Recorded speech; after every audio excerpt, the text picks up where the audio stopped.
Break के बाद एक बार फिर से आप सभी दर्शकों का अन्नदाता कार्यक्रम में बहुत बहुत स्वागत है।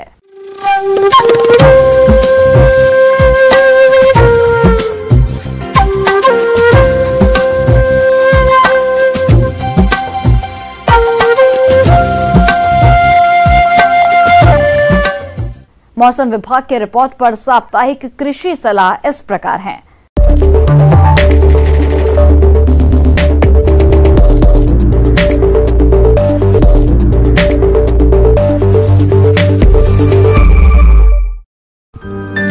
ग्रामीण कृषि मौसम सेवा भारत मौसम विज्ञान विभाग रेपसीड मस्टर्ड के लिए राष्ट्रीय अनुसंधान केंद्र सीवर भरतपुर राजस्थान द्वारा भेजे गए मौसम पूर्वानुमान रिपोर्ट के आधार पर किसान भाइयों को सलाह दी जाती है कि अगले सप्ताह के दौरान हल्के बादल छाए रहने की संभावना है।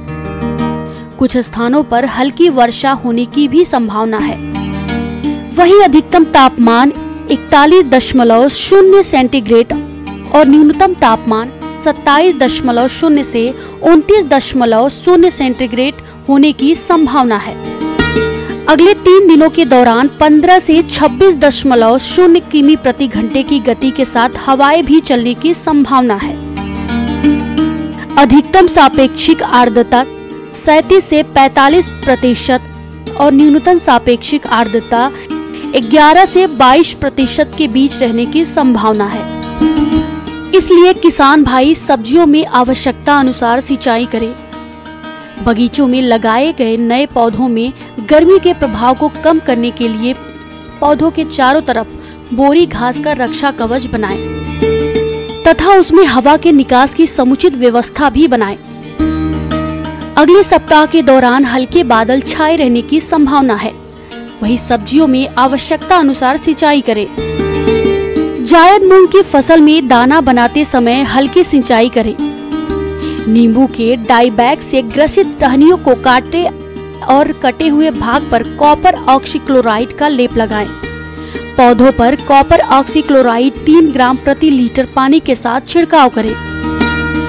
टमाटर में फल छेदक के नियंत्रण के लिए न्यूक्लियर पॉलीहाइड्रोसिस NPV 250 मिली प्रति हेक्टेयर का छिड़काव फूल आने के समय करें और दूसरा छिड़काव 15 दिनों के बाद करें। वहीं जानवरों को दिन के समय छाया में बांधें। पशुओं को दिन में 3 से 4 बार ताजा पानी पिलाएं। पशुओं के लिए संपूर्ण पोषण के लिए प्रतिदिन 40 से 50 ग्राम खनिज लवण अवश्य दें।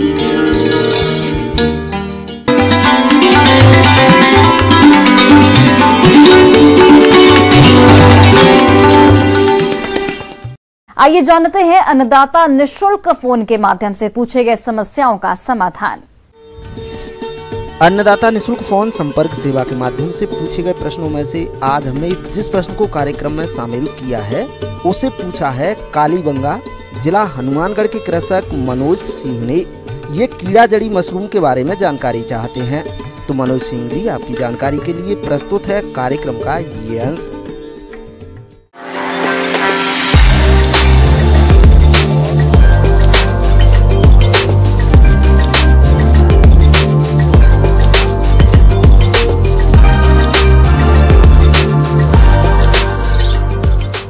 मेरा नाम निशान गास्टा है। मैं सोलन का रहने वाला हूँ।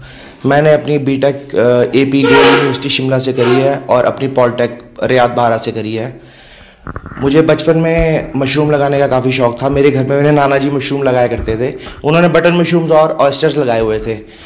उस समय से मुझे काफ़ी शौक़ था, लेकिन 2018 में मुझे पता लगा कि एक इस तरीके का मशरूम भी इंडिया में आ चुका है, जैसे कीड़ा जड़ी है, ये अपना कॉर्डिसेप है। ये काफ़ी यूज़फुल है बॉडी के लिए, क्योंकि ये मेडिसिन की तरह यूज़ होता है। ये हम सब्जी की तरह खा नहीं सकते हैं। किसान भाइयों, आज के समय में मेडिसिनल मशरूम की मांग बढ़ी है और इसे उगाने वालों को अच्छा खासा मुनाफा भी मिल रहा है। इसी लाभ को देखते हुए इस युवा किसान ने IT इंजीनियरिंग की पढ़ाई के बाद नौकरी छोड़ अपना व्यवसाय औषधि मशरूम कोर्डिसिप जो लाख रुपए किलो बिकती है के उत्पादन को चुना और इसमें सफलता भी हासिल की। तो पहले जानते हैं कि वो मशरूम की कौन कौन सी प्रजातियां उगाते हैं और उसके महत्व के बारे में।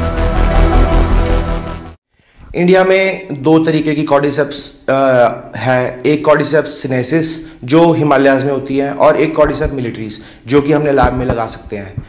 वैसे कॉर्डिसेप्स 400 तरीके की है जो कि इस समय सिर्फ ज़्यादातर चाइना में ही है। इंडिया में सिर्फ 2 ही तरीके की है और इसको मेडिसिन में काफ़ी अच्छा, कैंसर पेशेंट्स कीमोथेरेपी के बाद जितना भी अपनी बॉडी में लॉस कर चुके हैं उसको रिकवर करने के लिए कॉर्डिसेप्स बहुत अच्छा ऑप्शन है। बाकी अपना डायबिटिक पेशेंट्स के लिए तो ये रामबाण इलाज है और इससे बाकी आप अपनी इम्यूनिटी को बूस्ट कर सकते हैं। आपका कोई भी ऑर्गन अच्छे से वर्क नहीं कर रहा है, वर्किंग नहीं है, तो हम इसको यूज़ कर सकते हैं, इसलिए इसकी कॉस्ट थोड़ी ज़्यादा है।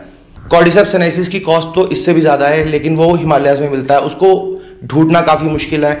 इसलिए हमने एक फार्मूला से साइंटिस्ट ने ये तैयार किया है अपना, जिससे हम लैब में वो फंगस तैयार कर सकते हैं जो कि उस कीड़े के अंदर होता है जिससे उसकी मौत होती है। मैंने पूरा नेट पे अच्छे से सर्च करके ये पता किया कि ये इसकी मशीनरी मुझे कहाँ मिल सकती है, अच्छी से अच्छी मशीनरी। मैंने को दिल्ली में पता लगा तो मैंने दिल्ली से इसकी मशीनरी मंगाई। उसके बाद अपनी लैब सेटअप करी, उसमें काम करना शुरू किया।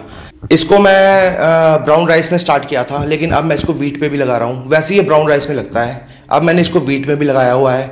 इसको मैंने वेज मेथड से भी लगाया है, नॉन वेज मेथड से भी लगाया है। वेज मेथड में मैंने मेडिसिन यूज़ करी है, B12 की जगह मैंने न्यूरोबाइन यूज़ किया है और मैंने नॉन वेज मेथड में एग्स यूज़ किए हैं।